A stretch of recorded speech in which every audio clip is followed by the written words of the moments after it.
Namasté et bonne soirée à tous. Bienvenue dans notre série Continue Soirée avec Shedalo. Lors de la dernière session, nous avons exploré des exercices intéressants pour la purification et l'entraînement de l'intelligence. Aujourd'hui, nous allons aborder l'étape suivante de la libération de notre conscience. Notre session est intitulée La libération de l'esprit et je souhaite accueillir Shadalu pour nous présenter et nous donner une conférence. Shadalu nous rappelle l'importance de lire les chapitres sur notre propre lecture pour comprendre pleinement la richesse et la profondeur de l'enseignement de Sri Aurobindo. Les dernières sessions étaient consacrées à la psychologie profonde basée sur l'unité de l'esprit de Sachidananda, notre véritable existence et origine de l'univers. Nous apprenons comment retrouver notre équilibre et vivre dans la conscience de Sachidananda tout en étant pleinement engagés dans la réalité matérielle et notre corps physique. Cette plénitude de conscience nous permet d'agir pleinement sur tous les plans, y compris le plus physique, et de vivre l'expérience unique de la diversité des formes individuelles qui expriment tout l'aspect unique de la conscience divine. Le yoga intégral se réalise dans le schéma en cette étape de Sri Aurobindo, et nous avons également étudié en profondeur les différents niveaux de conscience en nous, jusqu'à l'intelligence et la volonté qui sont le point de liaison avec les possibilités supérieures de la conscience divine. La purification est nécessaire pour séparer ces différentes couches de conscience et permettre à chacune d'exprimer son rôle spécifique dans la conscience divine. Nous en arrivons maintenant à l'étape de la libération de l'esprit, qui est le titre de ce chapitre. Cela implique la réalisation de la libération, des perfections et de la participation divine. Nous avons déjà exploré la purification et nous allons maintenant approfondir la libération. La libération de l'esprit et la libération de la nature sont les deux aspects sur lesquels nous conclurons notre discussion. Aujourd'hui, nous aborderons la libération de l'esprit, et nous espérons aborder l'autre aspect la prochaine fois. Selon Sri Aurobindo, la purification est la condition préalable à la libération. La purification consiste à se débarrasser des limites, des attachements et des imperfections qui obscurcissent l'esprit. La purification des désirs apporte la liberté du prana psychique, permettant de profiter pleinement de la vie. De même, la purification des émotions négatives permet la liberté du cœur et une expression émotionnelle libérée. La purification des pensées limitées amène la liberté de l'intelligence, qui à son tour ouvre la voie à la liberté de la conscience gnostique. La libération dont il est question ici est la libération des instruments, tandis que la véritable liberté de l'âme, mukti, est une liberté spirituelle et non simplement une liberté de la nature instrumentale. Le processus de purification et de libération consiste à prendre conscience des différences ressenties et à les amplifier pour élargir la sensation de liberté, puis à la diriger vers la source de la liberté supérieure. Ce mouvement de purification et de libération peut se développer rapidement si on y consacre une attention constante. La libération, mukti, peut être perçue comme une extension nirvanique, une dissolution de l'être dans un état absolu, une absorption dans un état de béatitude ou de paix sans action. Cependant, pour nous, la libération sera définie par un changement intérieur qui est commun à toutes les expériences de ce genre. Ce changement implique toujours une libération des liens de la nature inférieure et une ouverture vers une existence spirituelle supérieure. Ce mouvement de libération comprend à la fois un aspect négatif, rejet des liens, et un aspect positif, ouverture à l'existence spirituelle supérieure. Ainsi, la méthode de purification se transforme naturellement en méthode de libération. Dans cette partie, l'auteur parle des nœuds maîtres que Sri Aurobindo mentionne dans sa théorie. Ces nœuds sont décrits comme étant des enchevêtrements profonds dans lesquels sont inscrits les principes fondamentaux de la pratique yogique. Le Bhagavad Gita est présenté comme un texte très important dans cette théorie, car il donne des recommandations pratiques qui sont en accord avec le yoga intégral. Sri Aurobindo utilise également des termes en sanskrit pour décrire certaines idées pour lesquelles il n'y a pas d'équivalent précis en anglais, mais qui ont une grande valeur dans d'autres systèmes yogiques et traditions spirituelles. Les 4 aspects fondamentaux de la libération décrits dans le Bhagavad Gita sont le désir, l'ego, les dualités et les 3 gunas de la nature. Leur libération mène à une conscience libre, égale d'esprit et d'âme, au-delà des 3 modes de la nature. L'auteur suggère qu'il existe peut-être d'autres façons de décrire cette libération, mais celle-ci est choisie car elle couvre les aspects essentiels. La libération complète de l'esprit se réalise en étant universelle dans l'âme, un avec l'esprit de Dieu et doté de la plus haute nature divine. L'auteur souligne également la différence entre la pleine et entière libération. Enfin, il introduit les concepts de désir et d'ego, qui seront approfondis par Sri Aurobindo dans la suite de sa théorie. Dans cet extrait, Sri Aurobindo explique que le désir a un double nœud, un nœud inférieur dans le prana ainsi qu'un nœud plus subtil dans l'âme elle-même. Le désir est comparé à un filet qui se déploie et se répand dans toute notre nature.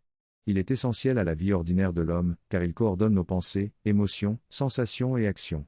De plus, le désir émerge d'une volonté de l'esprit qui le soutient et le crée. Cette volonté vient de l'esprit transcendant, au-delà des limitations et des formes, et elle imprègne le mouvement universel. En fin de compte, le désir est l'impulsion de ce pur libre arbitre divin, apportant liberté et béatitude infinie. Ce texte décrit une volonté unique qui remplit chaque atome de chaque galaxie pour accomplir son but. Cette volonté se manifeste à travers les atomes, les cellules, les créatures et les individus, et agit à la fois au niveau de la conscience universelle et de l'esprit individuel. Il y a une coordination parfaite et harmonieuse de cette volonté à tous les niveaux de l'existence, bien que cela ne reflète pas nécessairement la félicité absolue. Lorsque nous nous connectons à l'esprit, nous découvrons que cette volonté est sans effort, désintéressée, spontanée, éclairée, auto-réalisatrice et satisfaisante. Elle trouve sa joie dans l'accomplissement de son être et n'a pas de besoin. Elle sait ce qu'elle fait, pourquoi elle le fait et où elle se dirige. Elle est complètement elle-même, n'est pas limitée par quoi que ce soit d'autre et est toujours comblée et joyeuse. Cette volonté se trouve principalement dans le centre de l'être psychique, qui est la source de notre individualité. Le développement de notre but et de notre croissance est soutenu par ce centre, qui détient tout le potentiel en lui. L'être humain ne ressent pas l'envie de se rassembler s'il ne ressent pas le besoin de se rassembler. Dans le domaine de la physique, on parle d'entropie pour décrire le désordre croissant et la dispersion croissante de la matière. Cependant, dans la vie, on observe également une tendance à la création d'ordre et d'harmonie à partir du chaos. C'est la force vitale qui rassemble et harmonise tout, de la plus basse consciente à la volonté divine. Cette force vitale maintient l'harmonie du moi individualisé et de l'ensemble de la personnalité. Parfois, cette influence se relâche et la personnalité devient fragmentée, mais si le moi décide de resserrer cette influence, tout se remet en place. Lorsque la présence divine est ouverte et que l'influence psychique se manifeste, tous les éléments de la personnalité s'alignent naturellement et forment une harmonie cohérente. En revanche, lorsque cette influence est recouverte ou retirée, les impulsions du désir et les différentes parties de la personnalité se fragmentent et se détachent. Le désir, vu d'en bas, peut sembler négatif et limitant, mais vu d'en haut, il est la clé de la manifestation divine. Il apporte une joie spirituelle et une joie de devenir, qui se répand dans tous les aspects de l'être et se manifeste sous forme de volonté et d'action. Le désir est également lié à notre oubli de notre véritable unité avec la conscience divine. Il tente de combler le vide entre notre ego limité et notre nature divine en cherchant à posséder et à devenir un avec tout. Cependant, lorsque l'âme individuelle s'éloigne de la vérité universelle et transcendantale de son être et se tourne vers l'ego, le caractère du désir change. Lorsque nous cédons à l'illusion de la séparation et que nous essayons de faire de notre volonté une énergie personnelle distincte, nous perdons cette volonté divine universelle. La clé réside donc dans notre capacité à rester conscient de notre véritable unité et de notre volonté divine universelle, plutôt que de nous laisser emporter par le désir de séparer notre volonté et notre énergie de l'ensemble. Dans ce texte, l'auteur décrit la transformation de la volonté originelle en un fragment séparé à travers un processus de fragmentation. Ce fragment séparé est en conflit avec les autres fragments, provoquant le chaos et le désordre. Pour retrouver une plénitude, il faut trouver le lien avec cette volonté originelle. Cependant, cette volonté reste secrète à l'intérieur de ce fragmenté, créant un effort et une tension pour la réaliser. Cet effort peut apporter des joies intenses mais aussi des douleurs de labeur. Le texte souligne également que derrière toutes ces expériences, il y a toujours cette volonté véritable, mais nous avons perdu le lien avec elle. Même lorsque nos instruments sont purifiés de leurs propres désirs apparents, cette volonté imparfaite peut persister et déformer notre interaction avec le monde. Pour retrouver la liberté, il faut trouver cette volonté véritable et se libérer de notre propre volonté séparée et distordue. Pour cela, l'auteur propose deux approches, la voie passive et la voie active. La voie passive consiste à devenir complètement immobile et à abandonner tout effort personnel, permettant ainsi à la volonté suprême d'agir à travers nous. Cependant, cette approche peut être limitée car elle ne nous permet pas de nous engager pleinement dans l'action. La voie active consiste à être immobile et impersonnel dans l'esprit, mais à permettre à la volonté divine d'agir à travers nos instruments purifiés. Cela nécessite à la fois une purification de nos instruments et une ouverture à la volonté spirituelle pure. Cette approche permet de rester dans l'immobilité tout en étant initié par la volonté divine. En résumé, pour retrouver notre plénitude et notre harmonie, nous devons retrouver le lien avec notre volonté originelle et laisser la volonté divine agir à travers nous. Cela implique une purification de nos instruments et une ouverture à la volonté spirituelle pure. Lorsque nous développons notre intuition grâce à la pratique spirituelle, nous devenons conscients de différents aspects. Nous apprenons à nous libérer des désirs personnels et même, éventuellement, de l'ego. En ouvrant notre conscience à la volonté divine et à la conscience supérieure, nous devenons à la fois instruments et participants de cette volonté. Lorsque notre âme s'élève vers la conscience intuitive et supramentale, notre nature et notre âme s'unissent, et nous devenons des instruments et des participants de l'action divine. Notre conscience individuelle et notre nature se fondent en une seule entité. La pureté de notre être affecte la fluidité de notre action et élimine les réactions. Nous avons la capacité de passer de la conscience égoïste à la conscience divine, d'ouvrir notre être à la conscience supérieure et à l'amour pour la mère divine. Ce mouvement de basculer de l'ego à la conscience plus vaste et plus profonde est la clé qui nous libère de l'auto-initiation personnelle et nous permet de nous ouvrir à l'initiation divine.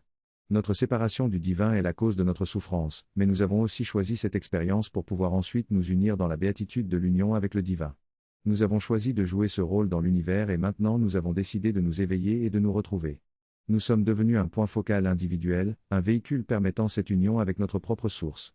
Nous aurions pu grandir différemment, dans une union constante avec la volonté divine. Sri Aurobindo utilise la métaphore d'une fleur qui s'ouvre peu à peu. Tout cela afin d'expérimenter la béatitude de l'union et de participer activement à cette réalité profonde. Dans cette discussion sur le sens de l'ego, il est mentionné que la cause du désir provient du penchant de l'âme vers un sentiment séparatif. L'ego est décrit comme le support principal de la fausseté d'une existence séparée, qui se manifeste chaque matin lorsque l'on se réveille avec le sentiment d'un je central dans l'univers. Il est expliqué qu'en se concentrant sur l'idée opposée de l'unité, de l'esprit unique et de l'être de la nature, on peut se libérer de cette illusion. Il est conseillé de pratiquer cet état de conscience d'unité et de chercher à le ressentir plus souvent, même dans les moments où l'on est occupé ou absorbé par la vie quotidienne.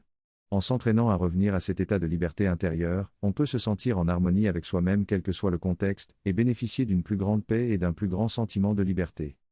Dans cette unité, tout dans l'univers est formé d'une seule substance, d'une seule énergie et d'une seule conscience. Chaque atome et chaque électron sont formés d'une masse d'énergie qui circule et se déplace d'un élément à un autre, créant ainsi l'apparence de forme stable. Cependant, en réalité, il n'y a pas de forme stable, tout est en mouvement et en changement constant. Il est important de comprendre que tout est connecté dans cette unique énergie et conscience. En méditant sur cette idée, en la consolidant dans nos pensées et en purifiant notre esprit, nous pouvons accéder à cette perception de l'unité et de la continuité de l'énergie vitale qui circule à travers nous et tout ce qui nous entoure. Il est également important de noter que cette perception d'unité ne peut être atteinte que si nous purifions nos différents niveaux de conscience, car ils sont souvent imprégnés de l'idée séparatiste de l'ego. La pratique de l'unité consiste donc à inverser cette idée d'ego et à se connecter à la nature profonde de notre être qui est une partie intégrante de l'univers. Cette pratique nécessite du temps, de la patience et de la persévérance, mais elle peut nous conduire à une conscience plus élevée et à une perception plus profonde de notre essence véritable. Dans cet extrait, l'auteur explique que la clé pour se libérer de l'ego n'est pas de le combattre ou de le réprimer, mais de le remplacer par un sentiment d'unité avec le divin. L'ego se manifeste dans le sentiment de séparation entre le je et le non-je. Lorsque la conscience s'ouvre à l'unité universelle et transcendantale, un lien profond avec le divin peut être établi. Cela permet à l'individu de participer au jeu divin dans la joie et la béatitude tout en restant conscient de leur unité avec l'existence universelle et le divin. Cependant, il est important de rester vigilant, car la tendance à retomber dans l'ego reste forte. L'auteur suggère de maintenir un état de conscience consciente et de ne pas se laisser emporter par les limites mentales ou le sentiment de séparation. Il avertit également que les expériences spirituelles peuvent être éphémères si elles sont identifiées à l'ego.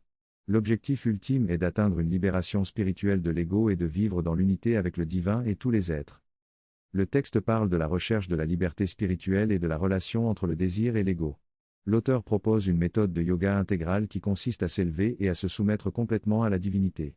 En faisant cela, on devient un avec elle tout en étant immergé en elle. On vit alors en harmonie avec la divinité tout en ayant des relations distinctes. Il explique que cette libération de l'ego et du désir ne peut être complète que lorsque l'on atteint une conscience intuitive et une connaissance approfondie. Il souligne que l'illusion de la séparation est à l'origine de toutes les souffrances, l'ignorance et le mal. La limitation de la conscience conduit à des réponses erronées et à la perte de l'unité et de l'harmonie. L'auteur conclut en disant que la seule véritable satisfaction dans cette condition fragmentée est la croissance, la quête vers le soi et l'harmonie. L'unité réside dans la conscience divine, et c'est le secret d'une existence juste et divine. Seul le soi spirituel nous permet de posséder cette véritable unité, où l'individu s'étend jusqu'à son être total et se fond avec l'existence universelle et la divinité transcendante. Pour cultiver cette unité, il est recommandé de consacrer chaque jour du temps à la méditation et à la contemplation de la sensation d'unité. On observe alors un changement intérieur qui se produit lorsque l'on est connecté à cette sensation et quand on la perd. Il est alors possible de faire consciemment le choix de se reconnecter à cette sensation d'unité. En expérimentant cela, une compétence se développe, nous permettant d'engager consciemment notre travail intérieur, de nous perdre et de nous retrouver dans la sensation d'unité sous-jacente. Peu à peu, nous commençons à ressentir quelque chose de plus réel, tangible et concret qui remplit notre sensation mentale initiale d'unité. On peut alors se sentir entouré de cette présence divine, qui est également l'arrière-plan de toute chose. En plongeant plus profondément dans cette présence, nous finissons par ressentir que nous sommes immergés en elle et que nous ouvrons notre conscience à sa source. Ce processus permet de faire l'expérience de la transformation intérieure et des changements positifs dans nos relations avec les autres, avec la nature et avec nous-mêmes. La présence divine apporte une joie tranquille et intense qui remplit toutes les pensées, émotions, actions et sensations. Même si nous perdons parfois cette sensation, il est important de ne pas s'inquiéter car ce qui a été acquis ne sera jamais perdu. Nous continuons à renforcer notre connexion avec cette sensation d'unité jusqu'à ce que nous ne puissions jamais la perdre. Cela se traduit par une libération de l'identification avec l'ego et une prise de conscience de notre liberté et de notre connexion avec le divin. Cette sensation d'unité nous permet d'élargir notre conscience et de nous libérer des limitations qui entravent notre connaissance, notre action juste et notre joie. L'Ananda universel et spirituel réside en nous-mêmes, dans notre être intérieur et notre esprit, en unité secrète avec Dieu. Pour atteindre cet état, il faut se défaire de l'ego et retourner à notre être spirituel et immortel. C'est le retour de l'âme à sa propre divinité éternelle. Cette connexion avec l'Ananda est toujours présente, jamais perdue. Une partie de nous vit toujours dans cette béatitude, une partie de nous est le soi. Pour prendre conscience de cette partie de nous-mêmes qui est le soi, qui s'ouvre à cette béatitude et connaît la joie de l'Ananda, il suffit de se tourner vers elle avec une attention profonde. Peu importe la forme que cela prend, que ce soit par la méditation, les yeux ouverts ou fermés, ou en le vivant dans notre quotidien. Ce qui importe, c'est de se plonger dans cette connaissance selon notre propre expérience. Il est essentiel de se libérer du désir et de l'ego pour retrouver la volonté sans désir et la joie d'être dans l'unité avec l'univers. Ces deux libérations sont une seule et même chose. La conclusion est que l'unité résultant de la libération du désir et de l'ego est l'essence même de la libération que nous recherchons. Cette libération n'est pas séparée de la vie, elle implique une participation totale et un engagement avec la vie, mais dans cette unité retrouvée, nous trouvons la joie divine et la volonté de nous délecter, qui guident notre participation dans le jeu divin de cet univers merveilleux. C'est en ayant foi en cette expérience et en nous connectant à elle que nous commençons à vivre cette plénitude.